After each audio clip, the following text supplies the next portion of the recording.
नमस्कार, good morning, सुप्रभात। NDTV देख रहे हैं आप। मैं हूं आपके साथ ऋतु सिंह। अब चलिए बुलेटिन की शुरुआत करेंगे इस वक्त की बड़ी खबर के साथ, जो खंडवा से महिला से गैंग रेप का मामला। जी हां, फाइनल पोस्टमार्टम रिपोर्ट का इंतजार किया जा रहा है और फाइनल रिपोर्ट जब आएगी तो इसमें कई बड़े खुलासे हो सकते हैं। दोनों आरोपियों से पुलिस की पूछताछ अभी जारी है और महिला के शरीर के बाहरी हिस्से पर भी हमला हुआ है, तो ज्यादा खून बहने और अंदरूनी चोट के चलते महिला की मौत हो गई। तो देखिए, बीते दिन खंडवा में हैवानियत की हदें पार की गई और दिल्ली में जिस तरीके का निर्भया केस हमने देखा था, खंडवा में भी कुछ ऐसा ही केस सामने निकल कर आया। महिला के साथ बर्बरता की सारी हदें पार की गई और देखिए, इस पूरे मामले में पोस्टमार्टम रिपोर्ट की बात की जाए तो इसका अब इंतजार किया जा रहा है, क्योंकि पोस्टमार्टम रिपोर्ट जब आएगी तो इसमें और भी कई बड़े खुलासे हो सकते हैं। हाल फिलहाल तक की बात की जाए तो देखिए, इस पूरे मामले में 2 संदिग्ध आरोपियों को पुलिस ने हिरासत में लिया है, जो कि परिचित ही बताए जा रहे हैं और पुलिस की टीम इन दोनों से पूछताछ कर रही है लगातार। और महिला के शरीर के बाहरी हिस्से पर भी आपको बता दें हमला हुआ है। और ज्यादा जानकारी लेंगे, हमारे सहयोगी निशात मोहम्मद हमारे साथ जुड़ गए हैं। निशात, इस पूरे मामले की बात की जाए तो देखिए, पोस्टमार्टम रिपोर्ट का इंतजार किया जा रहा है। आपके पास क्या जानकारी कि कब तक फाइनल पोस्टमार्टम रिपोर्ट आ सकती है? बिल्कुल ऋतु, देखिए जिस तरह से कल से ही पोस्टमार्टम रिपोर्ट का इंतजार किया जा रहा था। पहले कहा गया था कि 1 बजे करीब पोस्टमार्टम रिपोर्ट आएगी, उसके बाद प्रेस कॉन्फ्रेंस की जाएगी, मगर प्रेस कॉन्फ्रेंस नहीं हुई। उसके बाद टाइम बढ़ता गया और किसी तरह से पुलिस का फिर एक आधिकारिक बयान सामने आया था और उसमें भी ये कहा गया था कि अभी पोस्टमार्टम रिपोर्ट नहीं आई है, मगर उन्होंने प्रारंभिक रूप से जो जांच की थी उसमें उन्होंने वो जो बातें बताई थी, उसमें कहा था कि महिला के साथ गैंगरेप तो हुआ है, मगर उसके साथ किसी तरह की जो उसके प्राइवेट पार्ट के साथ छेड़खानी नहीं हुई है। मगर अब जो सूत्रों से हमें जानकारी मिल रही है, जो शॉर्ट पीएम हुआ है उसमें ये बात सामने आई है कि ये महिला के प्राइवेट पार्ट से जो ब्लड बहा था उसमें वहां से कुछ आते भी बाहर आई थी।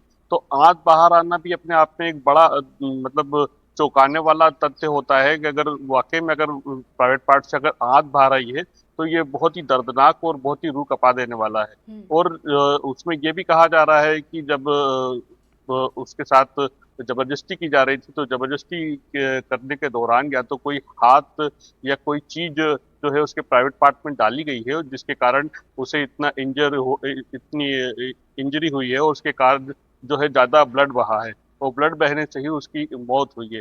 हालांकि उसके शरीर पे बाहरी रूप से भी उसको जो है चोट पहुंचाने की कोशिश की है, जो चोटें अंदरूनी तौर पे लगी है और उससे भी उसे काफी नुकसान पहुंचा है, जिससे उसकी मौत हुई है। देखिए, पुलिस जो है जिन्हें हिरासत में लिया था उनसे पूछताछ भी लगातार कर रही है। इस बारे में कोई अपडेट आपके पास कि पूछताछ में क्या कुछ सामने निकल कर आया? देखिए कल दोनों ही आरोपी को पुलिस ने हिरासत में लेकर के गिरफ्तार कर लिया था और गिरफ्तार करने के बाद जो है पुलिस की पहली प्राथमिकता की थी कि पहले कि शव का जो है पोस्टमार्टम करा करके उसको जो है अंतिम संस्कार किया जाए। पोस्टमार्टम के बाद महिला के शव का जो है अंतिम संस्कार भी कर दिया गया है, मगर अभी तक के जो पोस्टमार्टम रिपोर्ट जो है आधिकारिक रूप से अभी तक सामने नहीं आ पाई है। अभी जितनी भी जानकारी मिल रही है सारी सूत्रों के हवाले से मिल रही है, तो अभी आधिकारिक रिपोर्ट का जो है सभी को इंतजार है हो सकता है कि आज शाम तक आधिकारिक रूप से जो है जो पीएम रिपोर्ट है वो सबके सामने आए, और उसमें अगर जब आधिकारिक रूप से सामने आएगी तो उसमें क्या तथ्य आते हैं। अब माना जा रहा है कि जो जिस तरह से सोर्स बता रहे हैं उसी तरह से अगर बातें सामने आती है तो ये काफी गंभीर विषय है कि अगर किसी महिला के साथ दुष्कर्म होता है, उसके बाद अगर उसके प्राइवेट पार्ट से छेड़खानी की जाती है और आते तक बाहर आ जाती है, तो ये तो बहुत ज्यादा दुखद है और बहुत ज्यादा दिल कपा देने वाली घटना है कि इस तरह से जो है, जिस तरह से हमने दिल्ली में देखा था कि निर्भया कांड के बाद किस तरह से दरिंदों ने जो दरिंदगी की थी, यहाँ पे एक बार फिर से उसी तरह की दरिंदगी जो है सामने देखने को मिल रही है। बिल्कुल, दरिंदगी की सारी हदें पार की गई। जिसने भी सुना उसे रूह उसकी कांप गई। निशात, देखिए, हाल फिलहाल की बात की जाए तो 2 लोगों को पुलिस ने पकड़ा है। क्या इसमें और भी लोगों को पुलिस पकड़ सकती है जिनसे पूछताछ की जाएगी? नहीं, फिलहाल जो है दोनों दो ही लोग आरोपी बताए जा रहे हैं। बताया जा रहा है कि जो एक आरोपी है हरी है, वो ही महिला को बिठाकर अपने साथ अपने घर लाया था। उसके बाद जो दूसरा आरोपी है वो वहां पर पहुंचा, उसके बाद उन्होंने वहां पे महिला को शराब पिलाई और शराब पिलाने के बाद उसके साथ जो है रात भर जबरदस्ती करी और जबरदस्ती करने के बाद जो है ज्यादती करने के बाद उन्होंने हैवानियत की सारी हदें पार की और हैवानियत की ऐसी हद पार की है जिसे बता पाना भी बड़ा अपने आप में एक दुश्वार लगता है। चलिए, तो इस पूरे मामले में नजरें आप बनाए रखिएगा, आगे आपसे अपडेट लेते रहेंगे निशात। फिलहाल बहुत बहुत शुक्रिया आपका तमाम जानकारी के लिए।